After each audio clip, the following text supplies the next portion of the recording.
This podcast is supported by listeners like you. We're grateful for your tax-deductible donation at newthoughtphilly.org or the link in the episode description. A practical prayer is a prayer that works. These discussions between Reverend Bill Marcioni and Carol Lawrence dive into the details of how it works and how to work it. Reverend Bill is a New Thought minister and the author of Practical Prayer for Real Results. Your new life begins with a new thought.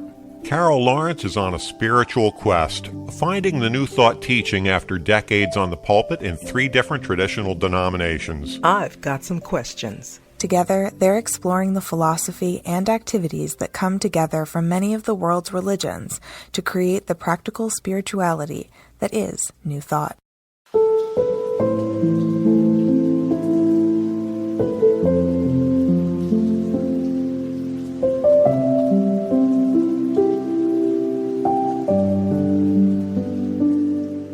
Welcome to the Practical Prayer Podcast. I'm Carol, here with Reverend Dr. Bill Marcioni, and I am excited about this. You have queued up another exciting topic about what you didn't want. And why is it that you keep on getting exactly what you didn't want, or you get to be exactly what you didn't want to be? Yeah, I'm not sure. Yeah, listen, I started to say I'm not sure if it's I keep on getting, but after this conversation happened in Starbucks, right? I think all kinds of deep stuff happened in Starbucks. Okay. And so I'm talking and it just hit me, really came together. You are being exactly what you did not want to be. What? And then, we talked about it and the realization, it was shocking. And then I thought, now, here's my question, okay? If I can figure out how to undo this, which probably is not that big a deal, how many other places am I that way in my life? And now that made me start to think. On the drive home, I'm thinking, where else is this showing up? Maybe that's the thing getting in my way. I'm too much of what I don't want to be. But anyway. Yeah, and there are a couple of different ways to look at that. There's the stuff where we absolutely decided in our earlier life, whether it was when we were young or when we became adults, or at some point we said, I never want to do that. That is what I don't want to do. And a lot of times I don't want to be like mom, or I don't want to do what dad did, or, there's something else. And we point to that and say, that's not for me. And in those circumstances, if we don't identify what we want to be instead, then the only input that we have given that infinite creative power is what we don't want. If we only have a role model of a dysfunctional parent, then how do we know when we've got something better? Everything is getting measured against dysfunctional parent. Yeah. That is so true, because while you were talking, I'm tracking it, from really from my earliest memory of saying, I don't want to be this. Mm-hmm. And the first thing I recognized is that I didn't replace it with what I do want to be instead. Yep. I don't want to have this attitude which drives this particular behavior, but I didn't replace it. And I didn't know. I guess I just wasn't thinking or whatever. And I actually kind of nurtured it as a good thing. And it's a good thing in its place. Maybe not. Maybe not. I think I better take that back. Okay. Yeah. No, probably not such a good thing. It has served a purpose. And there's a huge amount of, you don't know everything, right? So places of ignorance, and that, I mean that in a cool way. You don't know what you don't know, right? So you just going with the flow of what seems cool to you, and then you look and say, "Well, I don't want that." But here's the thing that you said was significant: I did not replace it. Right. I just said I don't want to do that, and that. Yeah. Well, there's a practical aspect to that, and then there is the spiritual context of it. And the practical aspect is when we're doing a practical prayer, the first thing we want to do as we have identified the circumstance in our life that we want to dispense with is we have to pivot. we have to understand what the pivot is. And that's the first step in the prayer is identifying the purpose of the prayer, which is, okay, here's what's been going on for me. This is what I want to have be going on instead. And it's crucial to turn from what has been to what it is that we're inviting in because, and here's the spiritual part of it, the universe don't know no. I want to have no loneliness in my life. All we're talking about is loneliness. So it's on a scale of lonely to more lonely. All the universe can respond to is lonely. We need to tell it what we want instead of lonely, because that might be one other person to share our life with. It could be a pet. It could mean that we need to go to a club and be with 3,000 people every night. The universe doesn't know what we want until we tell it. Yeah, I get that. Yep. I get that. But, you know, to me, it's like you have to pay attention to your life. And I wrote a piece recently about pay attention to your life. Take care of your life. And that is so, I mean, that's so important. You know, let me give you an example that's probably a lot of people can relate to. And, you know, I've had some success on me. I'll confess this part. You know, I didn't have a strong financial intelligence. And I decided that I didn't like that. So I created a whole program for myself to follow to, you know, build in this financial genius that I wanted to be. And like if I didn't hit the genius part, at least I'd hit what I really wanted. And the first thing on the list was, and I made all this stuff up. So, you know, it just works for me. I don't work for anybody else. Look at your bank account every single morning. Every single morning. If you have 10, look at all 10 before you have your coffee. And I was doing that forever. And when I stopped, things started getting a little, you know, like a little funky. So what I'm saying is it takes time and energy and focus to make sure that you're on the track you want to be and stay there. Because if not, you know, little things that sneak in, you know, that you're not expecting or whatever. And I say it like that because I find myself saying to people all the time, it doesn't mean you're a bad person when things don't go the way they should or you think they should. It just means you got to pay attention to your life. And this area that we're talking about right here, this that I didn't want to be, and I suddenly looked and said, there it is. I wasn't paying attention.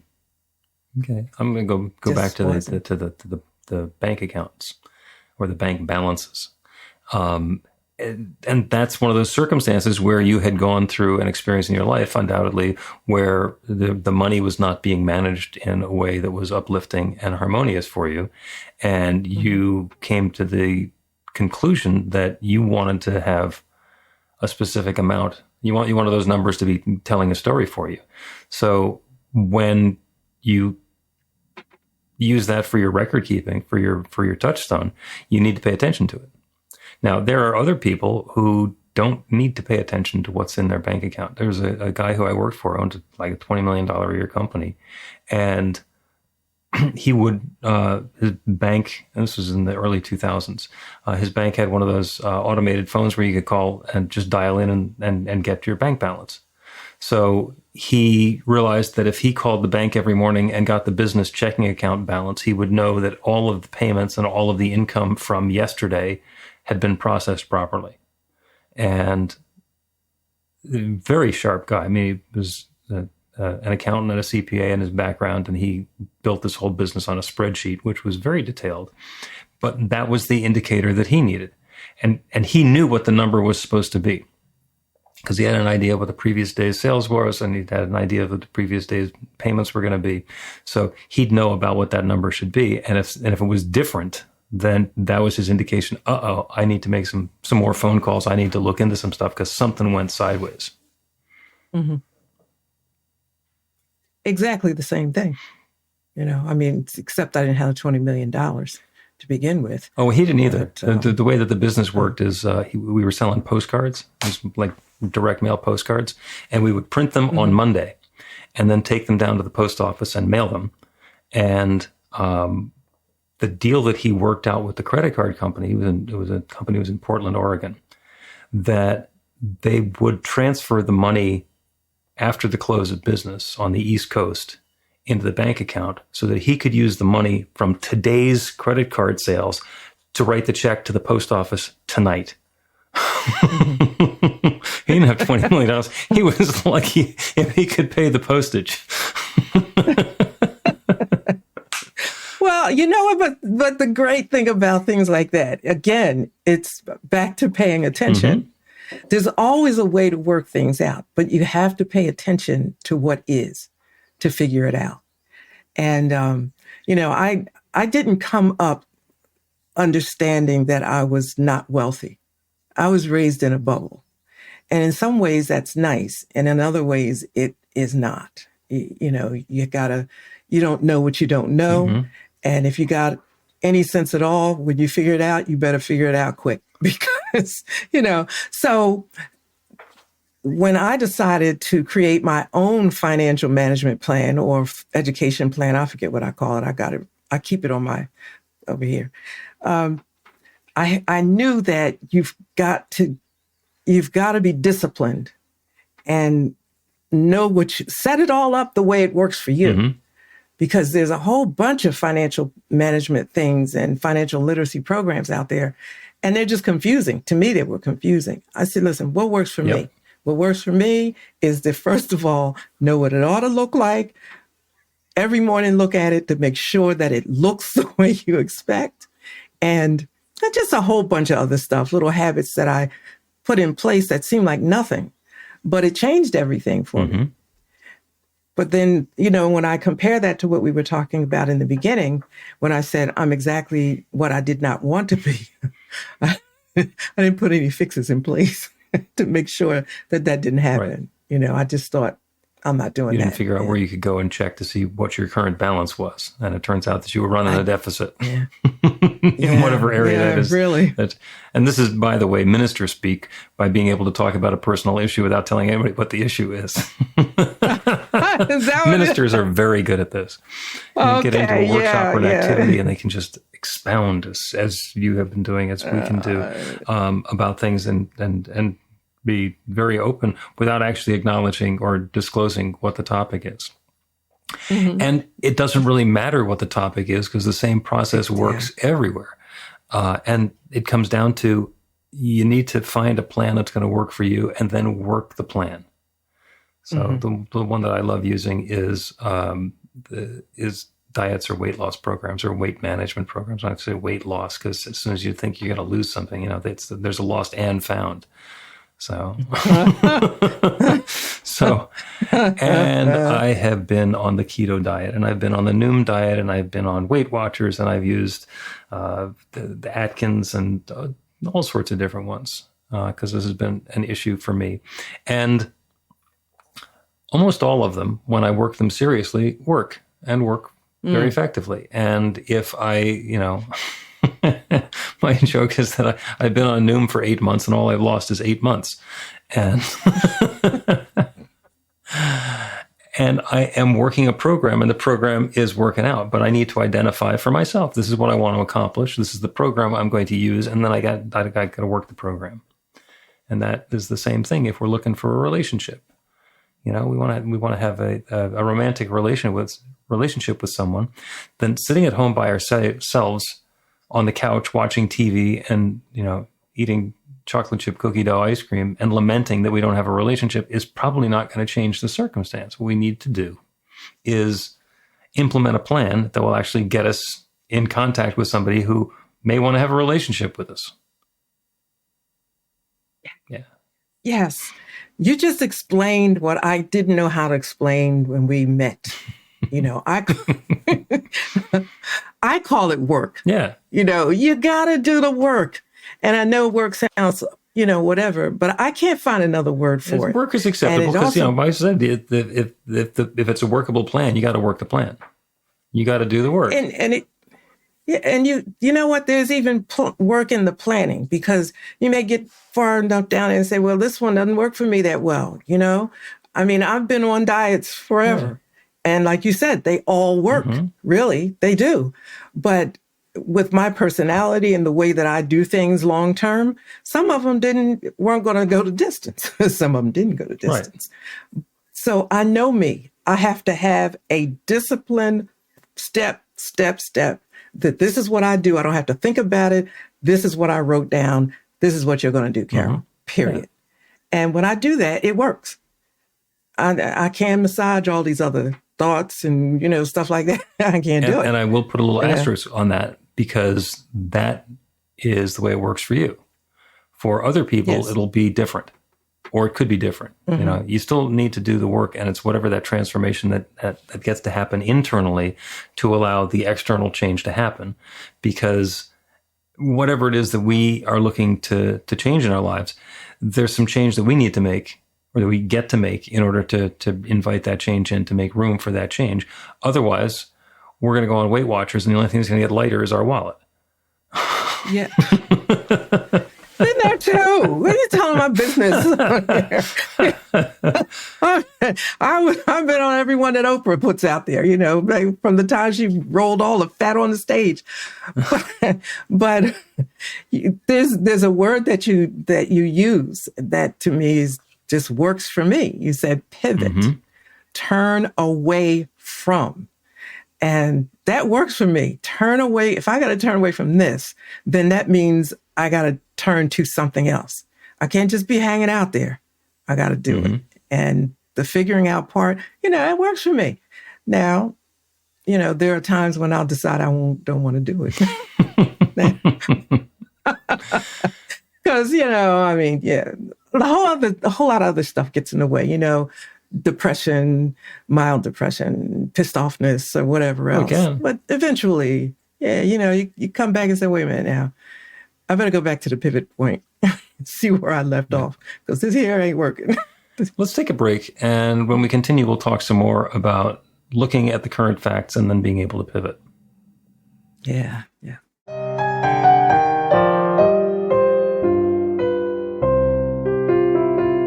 It's Reverend Bill letting you know that the Practical Prayer for Real Results class is now available on demand. That's right, you can take it at your own pace, anytime you want. All of the information is at BeTheLight.com. That's B-the-light.com. You know where to find that stuff. The class is 5 lessons, broken down into 18 modules, and you can take them at whatever pace is comfortable for you. As you work through the process, it starts out with the theory, goes into the practice, there are experiential activities and exercises, and at the end of the program, you will wind up with an understanding of how practical prayer works, and a practical prayer for yourself that will work to create transformation in your life. And as you know, it works for everything. Take a look at the class online at BeTheLight.com. There's a sample lesson so you can see how the class is going to work for you, and then dive in. The great news is it's on sale now. You can register and save $20 off of the regular price. I'm looking forward to seeing you in class.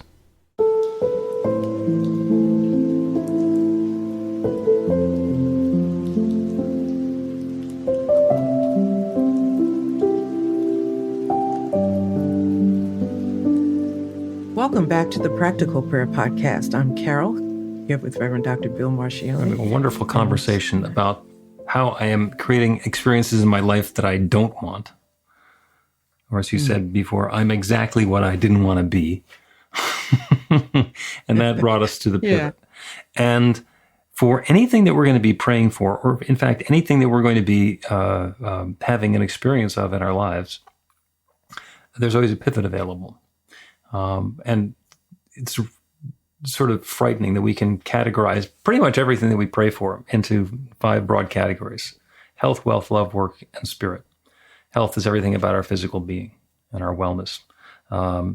Wealth is all about our prosperity and the experience of enoughness and sufficiency that we have in our lives. Love is all the relationships, whether it's a romantic relationship or family relationships or community or even our business relationships. Work is about the creativity, the way that we share our gifts. As you speak, it's the work. It's not the job that we go to from 9 to 5 to pay the bills. That has a little bit to do with our creativity and something to do with our wellness and something to do with our prosperity. But the way that we're sharing our gifts and talents and skills and time and abilities, that's our work in the world. And the last one is spirit, which is our spiritual practice and our awareness. And in any of those broadly defined 5 areas, it is possible to be having an experience that's less than optimal, something that's not ringing our bell. In which case, it might be something with our health. I got this boo-boo, or every time I try and stand up, I make more noise than than I want to, or it could be relationships. About just having a fraught relationship with a family member that just doesn't seem to be getting any better. And we can look at that and we can describe the precise nature of the problem and explain and expand and expound on it. And if we do that a lot with lots of different people, it's called gossip and drama. And I know people who are very, very content to talk about the same problem to person after person after person after person. And when they run out of people, they go have one more experience, and there's another drama there. So another story, another tale of woe. And they continue around in the cycle of tales of woe. And then they keep on complaining that, this stuff always happens to me. Well, yeah, because who would you be without it? At some point, we get to pivot. Yeah. What do I want to experience instead? Instead of the drama, instead of the boo-boo, instead of the difficulty with that irritating family member, what do I want to have happen? Yeah, and that, I think that may be kind of scary, a little bit. Well, first, to know that you can. That you can do it, that there's a pivot point, there's a possible pivot point. And then to decide, what's this going to be like? What is, as a matter of fact, when we were talking last week about something personal, you said, well, you gave me 2 possibilities. And one possibility I had never thought of. And I thought, that makes sense. Let me sit with that for a minute. And I think that pivot moment is so important, because it's the time when you make the decision as to whether you're going to do it this way or you're going to stay on this road that you've been on. Yeah. And we don't need to decide exactly how it's going to work. In fact, the less specific we're going to be about what the new situation is, the more latitude we give the universe to create something that will meet our demands and requirements without having to explain how it's going to happen. If you go to your closet and you open it up and everything that's in there is just dissatisfying, this is tired and I don't feel like wearing that, then you can stand in your closet and complain about how unacceptable all of your clothing is, or you can go to the store and say, let me get something new. You do not need to decide while you're standing in the closet what you're going to get when you get to the store. You don't even need to decide which store you're going to go to. The pivot is, I'm going to stop looking at what's been the problem, and I'm going to take a step in a different direction. And then as you go through that, you may know, I'm going to go to Macy's, or I'm going to go to TJ Maxx, or wherever it is that's your go-to place to re-wardrobe. Or maybe it's online. You're going to go shop at your favorite online store. It is the decision to stop doing what you've been doing and do something different that invites in and that makes room for that change and that transformation. That's the pivot. That the pivot is a whole episode. It really is, because it's like understanding for, even if it's just for a nanosecond, that this can be different and I can put that difference in motion. And for me now, here for control freaks, this is where we really have to put the brakes on, because you say, okay, this can be different. So then I'm going to do this, and this, right. It'll be different. No, because no. And it will be different, but when you want the best difference, when you want the best and highest and, most perfect wardrobe for me, or outfit or whatever, you got to stop for a minute and just bring God or spirit or whatever you choose to call it, and let it have some space. And I found this out too. God doesn't need a whole lot of space and a whole lot of time. Just an acknowledgement is enough, I think, for spirit to grab and begin to give you hints along the way. Yep. Yeah, I had a lot of lessons about that come from rock climbing. I spent a lot of time doing a lot of rock climbing, both in the gym indoors and outdoors on cliffs. And the interesting thing about climbing outdoors is that you start climbing up this pretty much blank rock wall, and you get like 10 or 15 feet up, and it's really would be unhealthy to fall. So you can bring a rope with you, and tie the rope from your harness to somebody else's harness, but you need to put in something that that's going to catch you if you fall. So you need to put in some kind of an anchor.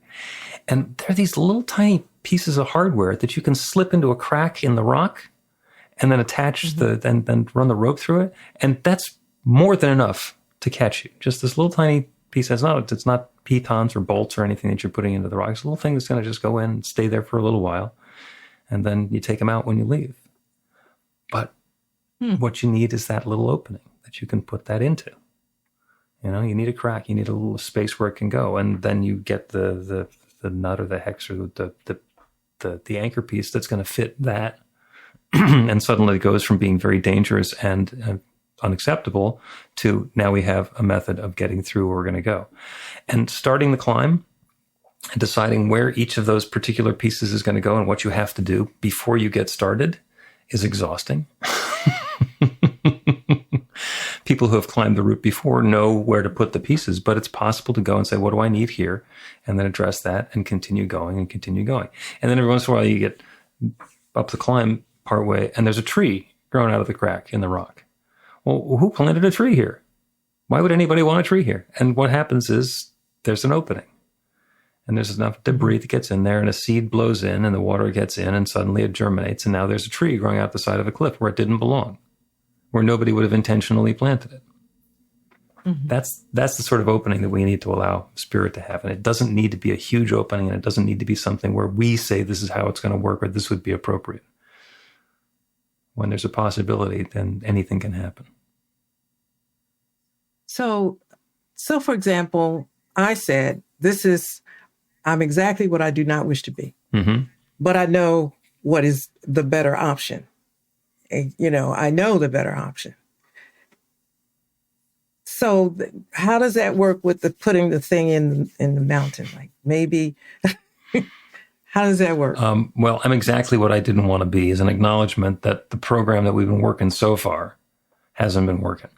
And I remember this going back decades, in psychology, when somebody decides, as they're starting their family, well, I want to be exactly like my mom.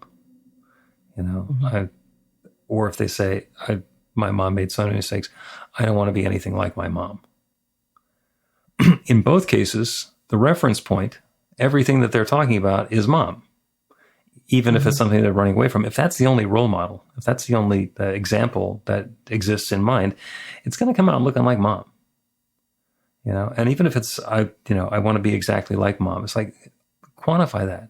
Be very clear, because as you go through, some of the things that mom did might not particularly resonate anymore. So you need to create yourself a new model. Let me change that. You don't need to. It is helpful to create a new model, because otherwise you get to do exactly what you didn't want to do, because that's all that we can do. Because the universe isn't going to give you something that you didn't ask for. It doesn't know no. So it's going to be filling in something. And beyond that, we get to allow the space for the universe to do something different. If we've decided how it's going to happen, then there's no crack in that wall. Okay. So it's trusting the universe that there are cracks in the wall. Right? It's the crack is in our wall. We need to open up a little bit so that we're not a solid brick wall or a solid stone wall that's going to keep anything new from happening. I need to be open to something new, and I don't know how it's going to happen. As I open myself up to a brand new possibility, it could be a glorious climb. It could be a tree growing where the tree didn't belong. It could be a relationship showing up where there was something really surprising, or spontaneous healing. We've heard so many stories of people who had terminal illnesses and then suddenly they were fine. I love those stories because those are a reminder that the pivot works even when it's something that's, quote, important. Life is important, Life is important. Yeah. So the pivot I think the work, are we saying the work is in recognizing that there is a pivot and making it, but not necessarily what happens after that? What we're going to do, and the more abstract we can be, the more successful it tends to be. If I'm having an experience now, and I can pivot and say, this is how I want to feel when I'm having a new experience. So I'll use the example of a relationship. So I'm lonely and I really want to have a romantic relationship. And instead of saying, I want to go on to this particular app and meet somebody who I'm going to go out with next weekend and then fall madly in love, that's so specific that it may or may not happen. If instead we say, what I want to do is I'm going to stop doing what I've been doing. I'm going to open myself up to something brand new. And the experience that I want to have is to be connected with someone who is loving and supportive, and we have lots in common and love spending time together, and a mutually respectful relationship. And you describe the flavor of it instead of the specifics of it. And then it gets to show up in all manner of different ways. I like that. Describe the flavor. Describe that. What's this going to feel like when I have it? Not what are the specs of it, so that I can define it, so that I can order it up, or make it happen and try to orchestrate. Yeah. I get that. Yeah, I had a friend, who wanted to, have a. He wanted to be involved in a romantic relationship where they would go and get on like the Philly Flash bus and just ride around to the sites, the tourist destinations around Philadelphia, and do those sorts of things. I said, well, do you do that stuff now? And he says, no, maybe to do it with. I said, go do what you're going to be doing when the person you want to be doing it with is doing it with you, because they're likely to be there too. That's the affinity program. Yeah. I'm gonna go out to the bars because that's where you meet people. Okay. Do you want to meet somebody who hangs out in bars? No. Well, maybe there's a different choice there. You know what I'm getting out of this is that the principle works no matter what the situation is. Yeah. Yeah. Because sometimes it's just so simple to me, okay, I got that. I'm good, or yeah, I'm all right with that. But then another thing will show up and I'm like, what? Yeah. Where'd that come from? Is going on here? Yeah. And then you apply the principle again. Yeah. Okay. So here goes me. I read Ernest Holmes, and then life got busy and I wasn't reading Ernest Holmes that much. And I thought, you know what? Some things that really resonated with you that came through Ernest Holmes, maybe you better just read Ernest Holmes at least on Mondays, rather than forget. And then like, oh man, I knew that one time. So yeah, I call it putting fixes in place, but it works. Yep. It works. Yep. It works. Let's take another break, and then we will do a prayer that will focus on perfect pivots. Hey. Learn to put practical prayer to work in your life. The steps are simple to learn and let you begin to get real results to create the life of your dreams immediately. Reverend Bill Marchione's widely acclaimed book, Practical Prayer for Real Results, gives you a clear summary of the New Thought principles behind practical prayer and the series of easy-to-understand steps found in the most effective prayers from religions and spiritual practices all over the world and throughout history. Practical prayer is not a replacement for your religion or practice. It's a technique to make the work you do in consciousness even more effective. The book includes 40 prayers on various topics that you can adapt as needed and use as your own.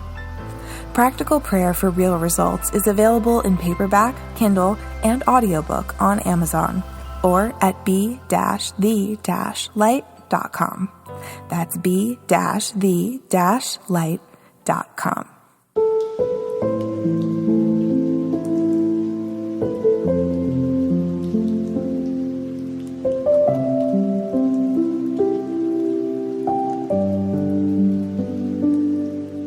Welcome back to the Practical Prayer Podcast. I'm Carol and thoroughly enjoying this discussion. Not just enjoying it, but I'm learning. Yeah. We started out with a really long title. I'm exactly what I didn't want to be, and we narrowed it down to pivot, which is a different way of looking at the same thing. Yeah, but it's like narrowed down to pivot, but that's no small thing. I just want to throw that out there. We said it before. It's not a small thing, but it's a single word, but it's not a small thing. And in fact, that's what our prayer is going to be about today. Our prayer is about the perfect pivot, about being able to look at the situation or the circumstance that we've been involved in up until now and be able to turn away from that instead of anticipating that that's going to be continuing forever and ever and ever, and open up to something different. And it's about looking away from what's been and opening up to something new. And doing that is not always easy, because it's really easy to catalog the problems and the difficulties and the challenges and to complain and to come up with excuses and reasons and rationales of why things have been the way that they are. But the pivot is always possible. So that is the prayer today, not for the results of the pivot happening, but for the awareness of the pivot to come to each of us. Yeah, so we'll do that. And we'll begin by closing our eyes to the circumstances and the situations that have been going on up until now, so we can turn our attention to that infinite creative power, that divine presence, that one that creates everything. We call it nature, we call it the Big Bang, we call it God or Spirit or Sweetie, whatever it is that we call it. It is that one from which everything is flowing, that one divine source that shares itself as and through and in all of its creation. Everything everywhere is that divine presence taking its own particular and specific form. That everything includes me, and it includes everyone who is listening to this prayer now. So I know that that infinite intelligence, that divine guidance is available everywhere, and it's available to each of us. And I am claiming now that as we become aware of and put our attention to the circumstance or the situation or the experience which has been unsatisfactory up until now, the things that have been going on in our health and our feelings of wellness and vitality, or in our experiences of financial prosperity or abundance or enoughness anywhere in our lives, or experiences of romance or family or communal love, even with coworkers and people in our neighborhood, even with the government, relationships of any variety. Wherever there has been a challenge, we are aware that that can change. Perhaps it's with our creativity and the ways that we're sharing our work in the world. All of this is subject to change. So the invitation, the intention now is for an awareness of that situation that has been up until now, being able to resolve differently. What do we want instead? What is that newness that we get to open ourselves up to? Not a specification or a detail of exactly what it's going to look like or how it's going to work, but the flavor, the tone, the feeling of that new experience once it has come upon us. Once we have this newness, how are we going to feel? And we turn our attention, we pivot from what has been to that newness which is available, and open ourselves up to that good, knowing that there is nothing that stands in the way of this transformation.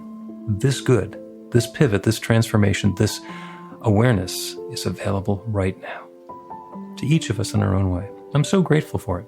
I'm grateful for the good. I'm grateful for the awareness of the process. I'm grateful for the creative law, which is always saying yes. And I'm grateful to be able to speak this word of openness, of invitation, and release it into that creative law, and to know without any question, doubt, or hesitation that it is already saying yes. This good is already coming about now. So with this deep feeling of thanks, I speak this word and I release it into that creative law, and I know that it's so. And so it is.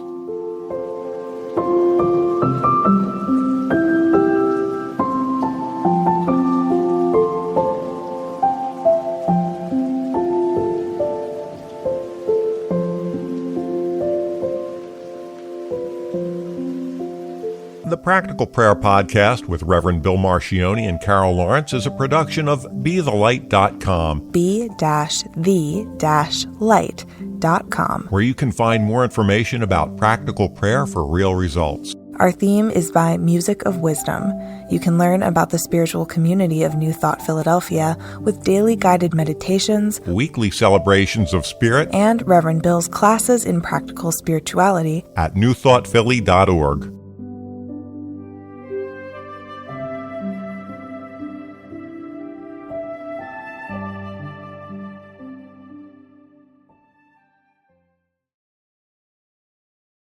This podcast is supported by listeners like you. We're grateful for your tax-deductible donation at newthoughtphilly.org or the link in the episode description.